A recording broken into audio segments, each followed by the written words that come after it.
I'm hoping is you can kind of walk us through the landscape. So what it's like to be Damo when you're like 5, what your parents or whoever around was listening to, what kind of tech was, what the vibe was when you were like so young that you had no control over it. Um, my father, Edward, was a jazz musician. He was a drummer, guitar player, really great piano player and singer.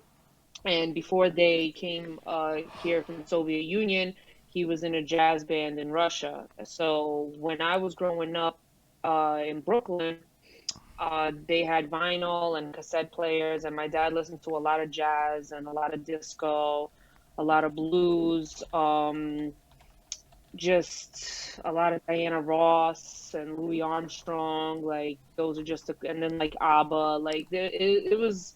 My dad had a very eclectic taste, so and he played the piano. And we had a piano in the house, and I knew that my parents was getting twisted when the piano came on, and you know what I'm saying? Like they started singing songs and everybody's in the house drunk. And I used to hate it when I was little.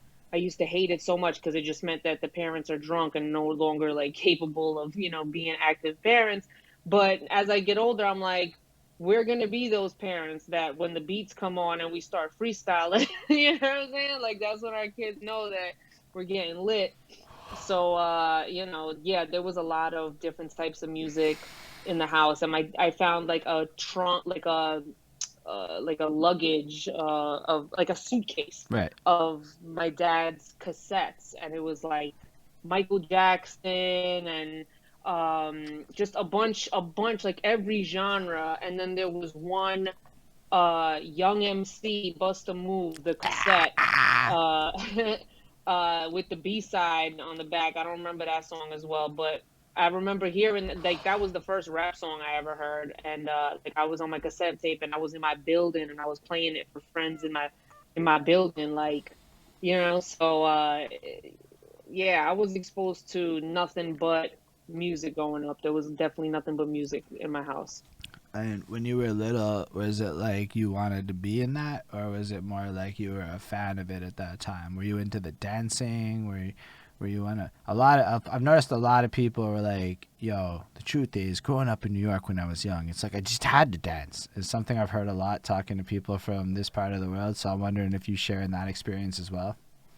Yeah, my dad gave me a microphone. When I was little, my dad had his musician friend come and test my pitch. So just to see if I had good pitch. Like he was like, "Does she have musical talent?" Like when I was like 3 or 5, I don't even remember this. My mom told me years later that he had like his musician friend come in and test my pitch, and he told him that I had good pitch and capabilities. So after that, my dad started putting a microphone in my hand, and it was connected to like the vinyl and like the whole. He had this whole stereo system, uh, and I would sing all the time. So I wanted to be a singer. I wanted to be like Mariah Carey, my whole life. And but when as I got older and I got, when I was like 11 or 12, I was really into punk rock for a second, and I got into like a punk rock band and tried to play the drums.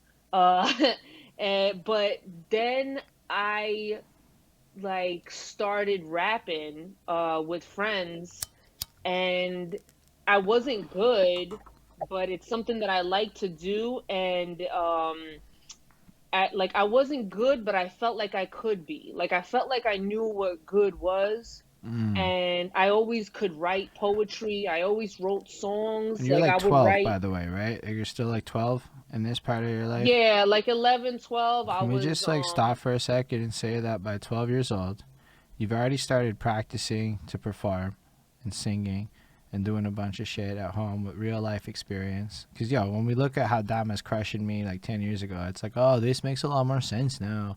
Because Dama's got like 50,000 hours of practice where a lot of us might only have 10 these days.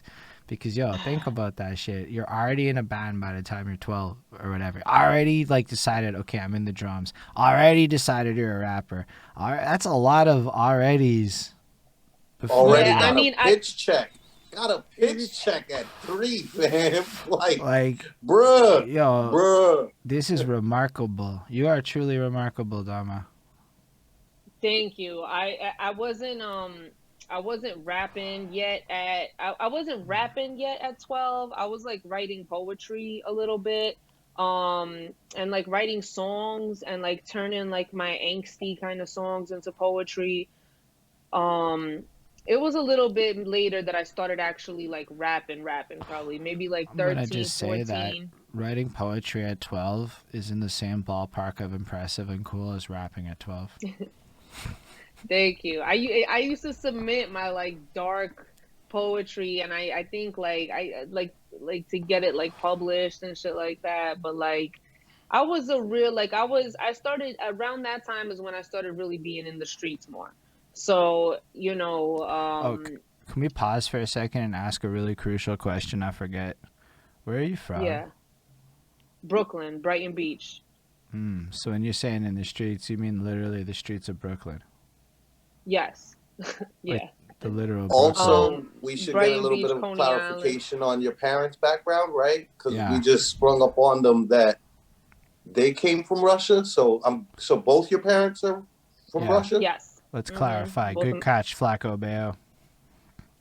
Yes. Both my parents are Russian. They're both from St. Petersburg. My mother has Jewish in her family as well, so like Russian Jewish. Um, and my dad was straight up Russian. So they came here from the Soviet Union like on some escape shit. Like they had to go through like Austria and Italy and like do all types of finagling in order to get out of the Soviet Union and come to America. And they ended up like my mom lived in Astoria and she lived in Coney Island on 33rd Street. And like my dad lived all over too, and then they moved in together in Brighton Beach. But she followed him. It's a very romantic story. They met, and he told her, he's like, I'm leaving Russia and I'm going to America. Like, fuck this whole shit. And she was like, I don't really want to go, but okay, fine. Because she didn't really know a life outside of that. But she followed him all the way to the States to a whole new world. Didn't know when she was gonna see her family again. So yeah, I always thought it was a romantic story.